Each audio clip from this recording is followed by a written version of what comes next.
Chapter 10. The Spirit of the Rainbow. All of a sudden, Mr. Gum and Billy Williams started straining at their ropes and trying to escape, their faces pale with fright. "It's him," stuttered Mr. Gum, pointing to a great haystack he could have sworn hadn't been there a moment earlier. A little boy was climbing out of it, laughing with delight, and as he approached, the last of the clouds seemed to disappear from the sky. And now a lovely warm feeling came over Polly, as if someone were baking lasagna in her veins. She felt that all the wrongs of the world would be righted, and all the rights of the world would carry on being right, and perhaps become even more right somehow. She looked at Alan Taylor and Friday, and saw that they felt it too. "Spirit of the Rainbow," laughed Polly, clapping her hands. "Can it really be you?" "Yes, child," he said, though he was no older than she. "You and your friends have done well, and learned lessons. Once more the world is glowing with happy colours." "Sir, we have never met before," said Alan Taylor with a respectful bow.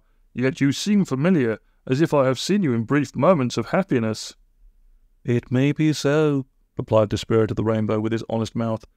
"For whenever a baby triples with joy, I am there. Whenever a cat jumps into a cardboard box and makes everyone laugh, I am there.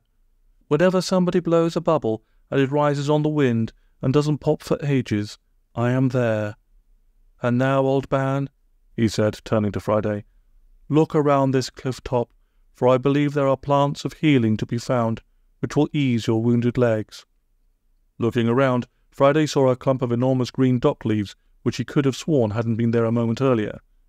He rubbed them on his legs, and instantly the angry white blisters were gone, and his legs were better than ever, and not so hairy. Then the Spirit of the Rainbow turned to address the robbers.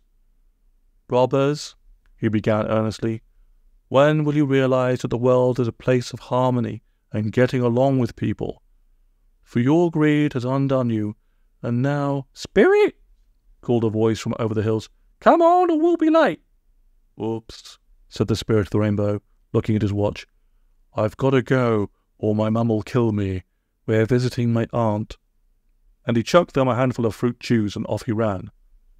It was a long walk back to Lamonic Bibber, but it was a happy one. Friday got out his favourite flute and played a march called "The Captain of the Ants," and Alan Taylor surprised everyone by pointing out features of the landscape and teaching them about the natural worlds they went. "See that?" he said, pointing to a rock.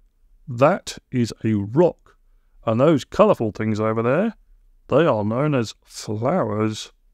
"Why, you're a changed man," said Friday in wonder. "Yes, I love learning and education," said Alan Taylor. "All that money made me forget how much I really have to offer the world." But here's the thing. In all the fun and learning, Mr. Gum and Billy William were forgotten, and they managed to escape by sawing through the ropes with their sharp fingernails.